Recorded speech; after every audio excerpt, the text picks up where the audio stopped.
আসসালামু আলাইকুম সবাইকে আবার স্বাগতম। তো আজকে আমরা পরিমিতি 16.1 বাকি যে ম্যাথগুলো আছে, অর্থাৎ আজকে আমরা 5, 6, 7 এই তিনটা ম্যাথ আজকে আমরা সলভ করব এবং এই তিনটা ম্যাথ খুবই গুরুত্বপূর্ণ আমাদের জন্য। ওকে, তো এর আগের দুইটা ভিডিওতে আমরা বাকি ম্যাথগুলো নিয়ে আলোচনা করেছি। তো আজকে আমরা এই তিনটা ম্যাথ নিয়ে নর্মালি আলোচনা করব এবং খুব সহজভাবে আমরা কি করব, আলোচনা করব। ওকে, তো তোমরা দেখতে পাচ্ছ এখানে একটা কোশ্চেন দেওয়া আছে।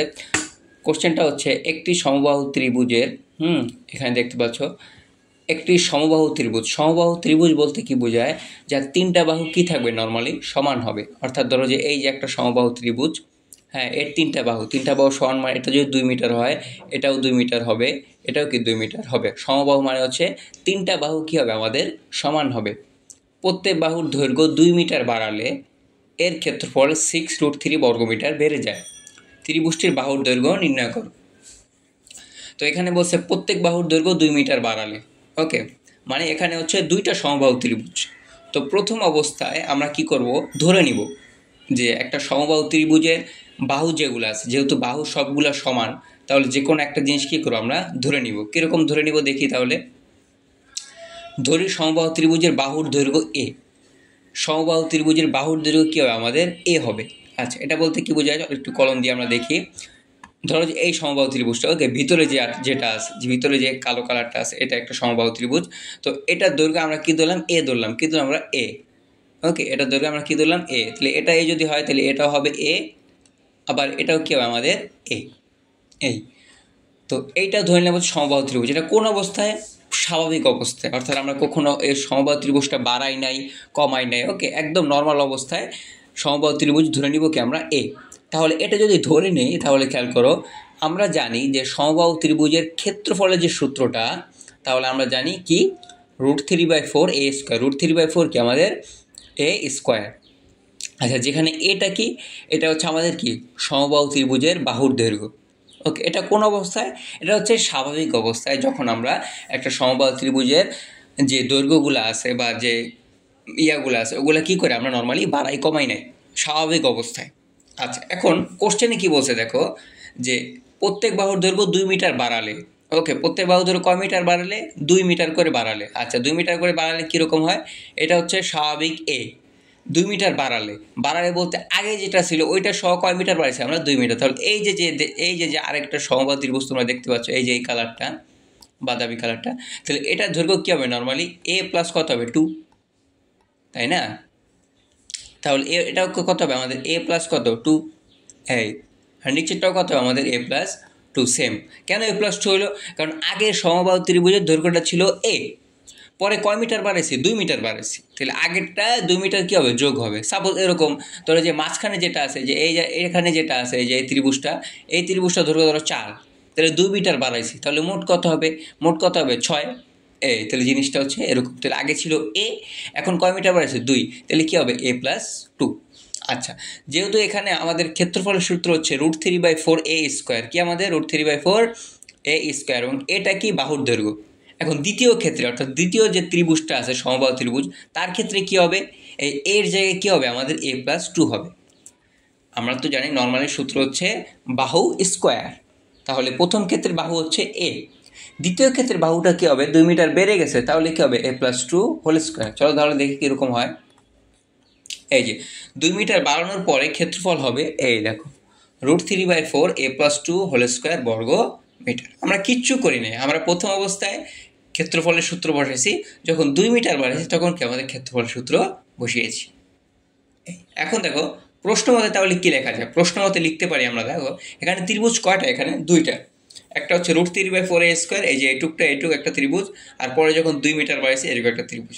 তাহলে আমরা কি করব, শেষের যে সমবাহু ত্রিভুজটা আছে এবং আগে যেটা আছে, তাহলে আগেরটা পরেরটা থেকে আগেরটা কি করে দেবো, আমরা জাস্ট বিয়োগ করে দেবো। অর্থাৎ 2 মিটার বাড়ানোর পর যে আমরা সমবাহু ত্রিভুজের ক্ষেত্রফলটা পাইছি, সেটা থেকে আগের অবস্থাটা কি করে দিব, জাস্ট আমরা বিয়োগ করে দিব। কেন বিয়োগ করব, কারণ কোশ্চেনে বলা আছে দৈর্ঘ্য 2 মিটার বাড়ালে ক্ষেত্রফল কত হবে, 6√3। 2 মিটার বাড়ালে আচ্ছা বাড়াইলাম, এই যে বাড়াইলাম, ক্ষেত্রফল হবে কত আমাদের, 6√3। আচ্ছা, তাহলে কতটুক বাড়াইছি আমরা, এটা জানবো কীভাবে, শেষটার থেকে যখন আগেরটা বিয়োগ করব, তাহলে আমরা বের করে যাব যে কতটুকু আমাদের বাড়াইছি বা কি কমাইছি। তাহলে নিয়ম হচ্ছে শেষটা থেকে কি করবো, আগেরটা বিয়োগ করে সমান সমান ওই ক্ষেত্রফলটা কি করবো আমরা লিখে দিব, তাহলে আমরা কি মূল ত্রিভুজটা পেয়ে যাব। তাহলে √3/4 a + 2 whole square minus √3/4 a square সমান সমান কি 6√3। তাহলে এরকম যদি বাড়ানো কমানো বলে তাহলে নর্মাল কি করবো, শেষটা থেকে আগেরটা কি করে দেবো, জাস্ট আমরা বিয়োগ করে দিব। এরপর যদি তোমরা একটু দেখো যে এখানে কি কমন যায়, আসলে দেখো এখানে √3/4 আছে, এই যে এখানেও √3/4 আছে, আবার দেখো এখানেও √3 কি আছে আমাদের 4 আছে। তাহলে এখান থেকে আমরা কি কমন যায়, √3/4 চাইলে কি আমরা কমন নিতে পারি, অবশ্যই কমন নিতে পারি। ওকে, তো √3/4 যদি কমন নিয়ে এখান থেকে, তাহলে এখানে কি থাকবে আমার নর্মালি থাকবে আমাদের হচ্ছে a + 2 হোল স্কোয়ার, হ্যাঁ তাই না, এটুকুই তো থাকে। হ্যাঁ, তাহলে a + 2 হোল স্কোয়ার মাইনাস কি থাকবে আমাদের a স্কোয়ার। হ্যাঁ, আশা করি এইটুকু আমরা বুঝতে পারছি, সবাই অবশ্যই বুঝতে পারছি। √3/4 এখান থেকে কমন নিয়ে গেছি, তাহলে থাকবে হচ্ছে এইটুক a + 2 হোল স্কোয়ার, আর কি থাকবে আমাদের a স্কোয়ার, আর বাকি যা আছে সেটা কি থাকবে আমাদের নর্মালি সেম থাকবে, তাই না। 6√3। এখন কি করবো আমরা, এই জিনিসটা আমরা কি করবো, নিচে নিয়ে আসবো। কি করবো আমরা, নিচে নিয়ে আসবো। তো এই জিনিসটা নিচে আসলে কি হয়ে যাবে, নর্মালি ভাগ হয়ে যাবে। তাহলে কি হবে, আলটিমেট এরকম হবে আমাদের 6√3 যা আছে এখানে তাই থাকবে, আমরা জাস্ট ওইটা কি নিচে নিয়ে আসবো। তো নিচে নিয়ে আসলে এরকম হবে, দেখো এখানে হবে কত, √3 ডিভাইড বাই কত আমাদের 4। ঠিক আছে, তাহলে ম্যাথমেটিক্স অনুযায়ী এখানে হবে হচ্ছে √6√3 থাকবে, তাই না, 6√3 থাকবে। একটু বড় করে লিখে ফেলছি, ওকে, জায়গা হবে না, আমরা একটু মুছে দিই। হ্যাঁ, একটু মুছে দিই, একটু ছোটো করে লিখে, তাহলে সুবিধা হবে। ওকে, তাহলে দেখো এখানে কি হবে আমাদের, এখানে পেন নিয়ে আসি আমরা, তাহলে এখানে হবে হচ্ছে নিচে লিখি, হ্যাঁ নিচে লিখলে সুবিধা হবে। এখানে থাকবে হচ্ছে 6√3 থাকবে, 6√3 থাকবে ইন্টু এই 4টা কী হবে, উপরে চলে যাবে না। হ্যাঁ, তাহলে উপরে চলে গেলে 4, আর √3টা কী হবে আমাদের নিচে চলে আসবে। হ্যাঁ, তাহলে দেখো এই √3 আর এই √3 কী যাবে, কাটাকাটি যাবে, তাহলে 4×6 কত আসে, 24, 4×6 কত আসে আমাদের 24 আসে। তাহলে এখানে দেখো এই যে আমরা পরের স্টেপটা যদি একটু দেখাই, এই যে এই স্টেপটা যদি একটু দেখো, আমাদের কী লিখছি আমরা বলতো, এই যে a + 2 হোল স্কোয়ার, এই যে বাকি থাকে হচ্ছে এই যে এটুক বাকি থাকে, মাইনাস কি থাকে a স্কোয়ার, এই যে a স্কোয়ার থাকে সমান সমান কত 24, এই যে 4×6 কত 24। জাস্ট আমরা এটাকে নিচে নিয়ে কী করে দিচ্ছি, আমরা ভাগ করে দিচ্ছি, শেষ। এবার তুমি পরে কী করবা, আমরা একটু মুছে দিই, আমাদের আরও কাজ আছে। তো তোমাদের যাদের ম্যাথে সমস্যা হয় বা বুঝতে অসুবিধা, অবশ্যই আমাকে জানাবে, এবং আমার একটা ইউটিউব চ্যানেলও আছে, ওইখানে তোমরা পেয়ে যাবে স্টাডি উইথ আদল, আমার পেজের মতোই। তাহলে এরকম পেয়ে গেলাম, তাই না। এখন আমরা কি করব, এখন আমরা এই a + 2 হোল স্কোয়ার যেটা আছে এটাকে আমরা a + b হোল স্কোয়ার সূত্র আকারে লিখব। ওকে, তাহলে a + 2 হোল স্কোয়ারকে আমরা কি লিখতে পারি বলো তো, সূত্র অনুযায়ী a স্কোয়ার + 2 × 4, 4a, এটা আমি ডিরেক্ট লিখলাম, 4a + 2 × 4, তাহলে কত হবে 4 মাইনাস কি হবে a স্কোয়ার ইজিক্যাল টু কত হবে আমাদের 24। কিছু করে আমরা a + 2 হোল স্কোয়ার যেটা আছে এটাকে আমরা a + b হোল স্কোয়ার সূত্র আকারে লিখছি। কীভাবে লেখা যায় আমরা জানি, a স্কোয়ার প্লাস কী লেখা যায়, 2 × a × b প্লাস কী হবে আমাদের b স্কোয়ারে, যে এখান থেকে আসে। তাহলে a স্কোয়ার, এই যে a স্কোয়ার লিখলাম, 2 × 4 কত 4a প্লাস 2 × 4 4, তাহলে এই দেখো মাইনাস a স্কোয়ার আর প্লাস a স্কোয়ার কী যাবে, কাটাকাটি চলে যাবে।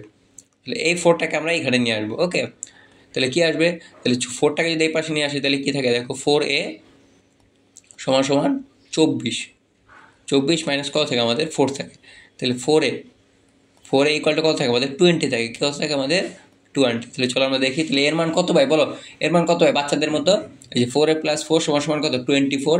এই 4টাকে আমরা কী করবো, 4টাকে আমরা ডান পাশে নিয়ে আসবো, ডান পাশে নিয়ে আসলে 24 - 4 20 হয়ে যাবে। নিয়ে আসার পর তাহলে এই জায়গাটা কত পারবে 5, একদম ইজি, ইকুয়াল 5। তার মানে ত্রিভুজের বাহুর দৈর্ঘ্য কত, বাহুর দৈর্ঘ্যটা কত হবে আমাদের 5 হবে। তো 2 মিটার বাড়ালে যখন ক্ষেত্রফল 6 হবে তখন এই বাহুর দৈর্ঘ্য কত হবে আমাদের 5 হবে। আশা করি তোমরা এটুক সবাই কি বুঝতে পেরেছো। এরপরের ম্যাটটা যদি আমরা চলে যাই, চলো এরপরের ম্যাটটা যদি চলে যাই, হ্যাঁ অনেকক্ষণ টাইম লাগে আসলে এগুলো করতে গেলে। ওকে, একটি ত্রিভুজের দুইটি বাহু যথাক্রমে 28 26 মিটার। একটু দেখো সবাই এই ম্যাথটা গুরুত্বপূর্ণ। একটি ত্রিভুজের দুইটি বাহু যথাক্রমে 26 মিটার 28 মিটার এবং ক্ষেত্রফল হচ্ছে 182 বর্গমিটার হলে বাহুদ্বয় অন্তর্ভুক্ত কোণ নির্ণয় করো। ওকে, এটা একটা সূত্র আছে। যদি সূত্রটা হচ্ছে যদি দুইটা বাহু দেওয়া থাকে, ওকে, দুইটা বাহু যদি দেওয়া থাকে এবং ক্ষেত্রফল দেওয়া থাকে এবং যদি অন্তর্ভুক্ত কোণ বের করতে পারে, তাহলে সূত্রটা হচ্ছে, তোমরা একটু দেখে নাও। এই আমরা জানি দুইটা বাহু ও অন্তর্ভুক্ত কোণ দেয়া থাকলে ক্ষেত্রফল হবে হাফ AB sin থিটা। এটা কি? এটা হচ্ছে ধরো প্রথম বাহু দৈর্ঘ্য, আর বিটা কি হচ্ছে দ্বিতীয় বাহুর দৈর্ঘ্য, আর সাইন এটা হচ্ছে অপারেটর, এটা আসবে। ওকে, আর থিটাটা কি? ওই দুইটা বাহু কি মধ্যবর্তী কোণ। আচ্ছা, এটা হচ্ছে আমাদের সূত্র। যদি দুইটা বাহু এবং কি অন্তর্ভুক্ত কোণ দেওয়া থাকে, কোণ দেওয়া থাকে বলতে যদি কোণ বের করতে বলে আসলে, তখন হাফ AB sin থিটা। তাহলে এখানে যারা একটু মান বসায় দেখো তো কি আসে। তাহলে হাফ লিখলাম, এর জায়গায় কত বসাবো আমরা 26, আর বি এর জায়গায় আমরা কত বসাবো 28। সাইন থিটা যা আছে তাই এটাকে পুরোটা গুণ করে দিই। ওকে, গুণ করো। তাহলে গুণ করলে কি আসবে? 364 সাইন থিটা। কি হবে? 364 সাইন থিটা। অন্তর্ভুক্ত কোণ নির্ণয় করো। তাহলে আমরা কি বের করবো? এখানে থিটাটা বের করবো। কি বের করবো? থিটা। এখন দেখো, তাহলে এটাকে আমরা ক্ষেত্রফল পাইছি, এটা কি পাইছি? ক্ষেত্রফল। আবার কোশ্চেনে ক্ষেত্রফলের মান দেওয়া আছে 182। কত আছে? 182। তাহলে এখানে একটা ক্ষেত্রফল পাইছি, আবার এই ক্ষেত্রফলটা। তাহলে এই দুইটা ক্ষেত্রফল কি হবে? আমাদের সমান হবে। তাহলে চলো আমরা সমান বসিয়ে দিই। কমন সেন্স, যেহেতু আমরা ক্ষেত্রফল পেয়ে গেছি, আবার কোশ্চেনেও কি একটা ক্ষেত্রফল আমাদের বলা আছে, তাহলে এই দুইটা ক্ষেত্রফল কি হয়ে যাবে? আমাদের সমান হয়ে যাবে। তাহলে আমরা লিখলাম 364 সাইন থিটা সমান সমান কত? 182। তাহলে আমরা কি করবো? সাইন থিটাটা রাখবো, আর 364টাকে আমরা কি করবো? নিচে নিয়ে আসবো। ওকে, নিচে নিয়ে আসলে তাহলে কি হবে দেখো। তাহলে sine theta is equal to কত আসবে? হাফ। কি করলাম আমরা এদিকে? কিছুই করি না, বাচ্চাদের মতো। আমরা কি করছি? এখানে 182 ছিল, জাস্ট 182 ছিল, আমরা কি করছি? 364 নিচে এনে ভাগ করে দিছি। তাহলে ভাগ করে দিলে এটা ভাগ কাটাকাটি করলে থাকবে হচ্ছে হাফ। কত থাকবে আমাদের? হাফ। আর ক্যালকুলেটার আসবে হচ্ছে কত? 0.5। একই কথা। ওকে, একই কথা, 0.5। বুঝছো? এই sine theta is equal to কত? হাফ। এখন আমার কি দরকার? থিটা। তার মনে রাখবা, তুমি যদি থিটা বের করতে চাও এখান থেকে, তাহলে এই সাইনটা, এই যে সাইনটা আছে না, এটা ডান পাশে গেলে, যদি সাইন অপারেটর বা যে কোনো অপারেটর ডান পাশে যায় বা বাম পাশ থেকে ডান পাশে আসে, ওকে, এরকম হয়, তাহলে এটা সাইন ইনভার্স হয়ে যাবে। কি হয়ে যাবে? ইনভার্স। এটা আমরা জানি, না জানলেও জেনে নাও। তাহলে এটা হয়ে যাবে এরকম লেখা, এটাকে বলা হচ্ছে সাইন ইনভার্স। বাকি যা আছে তাই থাকবে, কোনো পরিবর্তন হবে না। তাহলে এখানে যদি কস থাকতো, তাহলে কস আসলে কী হবে? কস ইনভার্স হয়ে যেত। তাহলে ক্যালকুলেটারে তুমি কি করবে আমি তোমাকে বলে দিচ্ছি। ক্যালকুলেটারে তুমি যে শিফট চাপ দিবা, কি চাপ দিবা? শিফট। আমি বলে দিচ্ছি, এরপর থেকে ক্যালকুলেটার দেখায় দিব। শিফট দেওয়ার পর তুমি সাইন টিপ দিবা। কি দিবা? সাইন দিবা। হ্যাঁ, সাইন দিলে দেখবা যে অটোমেটিক ক্যালকুলেটারের ডিসপ্লেতে সাইন ইনভার্স চলে আসবে। তখন তুমি জাস্ট একটা ফার্স্ট ব্র্যাকেট দিবা, তারপর জাস্ট ওখানে কি করবা? মানটা লিখে দিবা, 0.5 বা হাফ। আশা করি বুঝতে পারছো। ক্যালকুলেটারে যাবা, শিফট চাপ দিবা। কি চাপ দিবা? শিফট দেওয়ার পর সাইন লেখা আছে, শুধু সাইন। শিফট লেখার পর শুধু সাইন লেখা আছে, ওইখানে চাপ দিবা।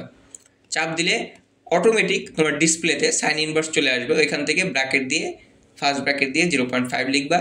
লেখার পর একটা মান চলে আসবে। ওকে, একটা মান চলে আসবে। এই যে আমরা দেখো, এই যে লিখছি থিটা সমান সমান সাইন ইনভার্স কত? হাফ। এরপর দেখবা যে থিটা সমান সমান কত আসবে? 30 ডিগ্রি আসবে। কত আসবে? 30 ডিগ্রি। তাহলে এটাই হচ্ছে আমাদের কি অ্যান্সার। কি অ্যান্সার? বাহুদ্বয়ের অন্তর্ভুক্ত কোণ কত হবে আমাদের? 30 ডিগ্রি। দেখছো, এটা কিন্তু সহজ, এবং এই কোশ্চেনগুলো পরীক্ষায় চলে আসে, সহজ জিনিসগুলো। এই হচ্ছে আমাদের ম্যাথ।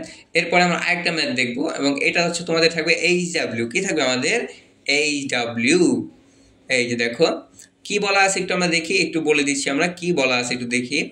একটি সমদ্বিবাহু ত্রিভুজের সমান সমান বাহুর দৈর্ঘ্য 10 মিটার। সমদ্বিবাহু ত্রিভুজ মনে আছে? কি দ্বিবাহু ত্রিভুজ? সমদ্বিবাহু ত্রিভুজ। সমদ্বিবাহু মানে কি হবে? দুইটা বাহু কি হবে? সমান হবে। ওই দুইটা বাহুর দৈর্ঘ্য দেওয়া আছে আমাদের কয় মিটার? 10 মিটার। এবং ক্ষেত্রফল বলা আছে কত? 48 বর্গমিটার হলে ভূমির দৈর্ঘ্য কি করো আমাদের? নির্ণয় করো। এটা কিন্তু তোমরা পারবে, এরকম টাইপের ম্যাথ আমি এই যে আগের দুইটা ক্লাসে যে কোনো একটা ক্লাসে করাইছি। এই ধরো যে একটা সমবাহু ত্রিভুজ, হ্যাঁ, এই সমবাহু ত্রিভুজ। তাহলে দুইটা বাহুর সমান, দুইটা বাহু সমান হলে ধরো এই বাহু দুটো দেওয়া আছে, এটা হচ্ছে 10 মিটার দেওয়া আছে, আবার এটা দেওয়া আছে কয় মিটার? 10 মিটার। তোমার এই কোশ্চেনে এইটা কত? এটা চাইছে, যে এই জিনিসটা কত? এটা চাইছে, এই যে এইটা। আর ক্ষেত্রফল দেওয়া আছে। তাহলে সমদ্বিবাহু ত্রিভুজের ক্ষেত্রফলের সূত্র কি আমরা কিন্তু শিখছি আগের ক্লাসে, যারা আমার ক্লাস করছো। b/4 √, কি হবে? 4a²। হ্যাঁ, 4a² মাইনাস কি হবে আমাদের b² সমান সমান হবে কত বলো তো 48, এই যে 48 শেষ। এখান থেকে তুমি বের করতে পারবে। তোমার কাজটা কি দেখো, এখানে এটা কি ছিল সমান সমান বাহুর দৈর্ঘ্য, এর জায়গায় কত বসাবা তুমি 10 বসাবা, কত বসাবা 10। আর বিটা কি, এখানে বিটা হচ্ছে আমাদের ভূমির দৈর্ঘ্য যেটা তোমাকে কোশ্চেনে চাইছে, তাহলে বিটা এখানে কি হবে থেকে যাবে, বিটা কি আমাদের থেকে যাবে। তাহলে তুমি চেষ্টা করবা এর পরের স্টেপে এটাকে রুট করে স্কোয়ার করে দিবা, সরি বর্গ করে দিবা, কি দিবা বর্গ, বর্গ করে দিলে এই রুটটা কি হবে নর্মালি চলে যাবে। এখান থেকে আমরা কি পাবো বি এর মানটা সহজেই পেয়ে যাবো এপাশ ওপাশ করার পর। এটা হচ্ছে তোমাদের এইচডব্লিউ থাকবে, তোমরা এটা বাসায় করবে। সবাই ভালো থাকবে এবং নেক্সট ক্লাসে আমরা আরও কিছু ম্যাথ নিয়ে আলোচনা করব। ধন্যবাদ সবাইকে, আল্লাহ হাফেজ।